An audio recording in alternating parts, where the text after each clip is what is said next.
Listen to this, for instance. Just give you a couple of examples more and then we'll end. I've often said to people, the way to really live, but to really live, is to die.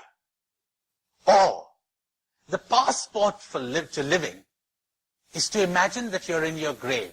Can you imagine that? You're lying in your coffin. Any posture you like. Nice. In India, they put them, in India we put them cross-legged. What do you know? You know when they're dead. Oh yes, and they're sometimes carried that way to the burning ground. Sometimes they're lying flat and so on. Alright. So imagine you're lying flat and your hands are there and one over the other. And you're dead. Look at your problem from that viewpoint now. Come on. Look at it. Changes everything, doesn't it? Sure does. Or, as someone says, it really bothers me that after 100 million years, no one except a handful will probably remember me, says this guy. What does he think he is after 100 million years? But anyway, now, the coffin. What a lovely, lovely meditation. Do it every day if you have the time, You'll come alive. It's unbelievable. I've got a meditation about that in that book of mine, Wellsprings, where you see the body decomposing, then you've got bones, then you've got dust. And every time I talk about this, I have people say, ooh, what's so disgusting about it? This is reality, for heaven's sake. See, I told you don't want to see reality. Who conditioned you? You don't want to think of death. You people don't live, most of you don't live. You're just keeping the body alive. That's not life. You're not living until it doesn't matter a tinker's damn whether you live or you die. Only when you're ready to lose your life, you live it. When you're protecting your life, you're dead. You're sitting up there in an attic, and I say to you, come on out! You say, no. If you die, I read about people going down the stairs and they slip and they break their necks. That's too dangerous. And I can't get you to cross the street because you say, do you know how many people get run over when they're crossing a street? And if I can't get you to cross a street, how could I get you to cross continents? And if I can't get you to peep out of your little narrow beliefs and convictions and take a look at another world, you're dead. You're completely dead. Life has passed you by.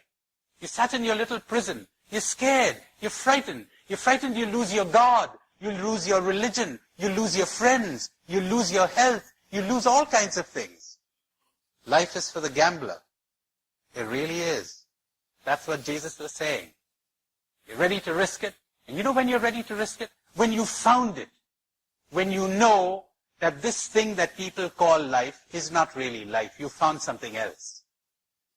When you have seen something else. And it doesn't matter whether you live or die. Everywhere I go, it seems to matter so much to keep people in a state, in a vegetable state. It's like when the body perishes, life disappears. So people frequently mistake keeping the body alive with living. It's not the same as living. Now, love the thought of death. Love it. Go back to it again and again. Think of the loveliness of that corpse, of that skeleton, of those bones crumbling, till you got a handful of dust. And from there now, look at your life. What a relief. What a relief. Most of you probably don't even know what I'm talking about. You're too frightened to think of it. Probably. But it's such a relief, when you can look back on life from that perspective. What about all those mighty problems? Or visit a graveyard. It's an enormously purifying and beautiful experience. You walk there. Why are you so frightened of reality? And you look at this man and say, gee, he lived so many years ago. 2 centuries ago. Must have had all the problems that I have.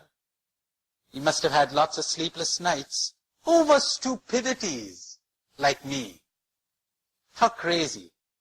We live for such a short time. And then, as that Italian poet says, we live in a flash of light. And evening comes and it is night forever. It's only a flash. And we waste it. We waste it with our anxieties and our worries and our concerns and our burdens. Now, if you make that meditation, you may just end up with information, or you may end up with awareness. And in that moment of awareness, you're new.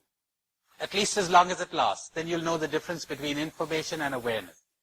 Am I talking sense? All right, you're getting it. You're on. Very good. Or listen to this. A friend of mine, just 10 days ago in India, who's an astronomer, was giving me some of the most fundamental things in astronomy. It's mind-boggling. You know, I did not know, till he told me, that when you see the sun, you're seeing it where it was 8.5 minutes ago, not where it is now. Because it takes the ray of the sun and 8.5 minutes to get to us. So you're not seeing it where it is, it's somewhere else.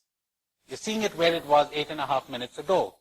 And stars, the ray of light comes from the sun in 8.5 minutes. Stars have been sending light to us for hundreds of thousands of years. So when we're looking at them, they may not even be there when we're looking at them. They're somewhere else. We're getting the light now. Now, he said, imagine a galaxy, a whole universe, and this Earth of ours lost towards the tail end of the galaxy, the Milky Way. It's not even in the center. Somewhere at the tail end. Every one of those stars is a sun. Some suns are so big that you could put the sun and the earth and the distance between them in one of them. They've got planets, possibly, but we don't know because the planets don't send light. Possibly there's life on those planets. We have no means of knowing because there's no light coming from them. The planets are in darkness. Well, after discovering all of this about 50 years ago, they found there was yet another universe, another galaxy. You know how many universes they calculate there are, or how many galaxies they calculate there are today? A sober estimate says 100 million galaxies. And the universe as we know it is expanding at the rate of the diameter.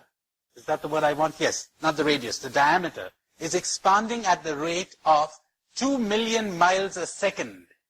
Imagine a bubble that you're blowing, and the universe is expanding at the rate of 2 million miles a second. You know, I was having dinner with this guy, and it was fascinating listening to all of this.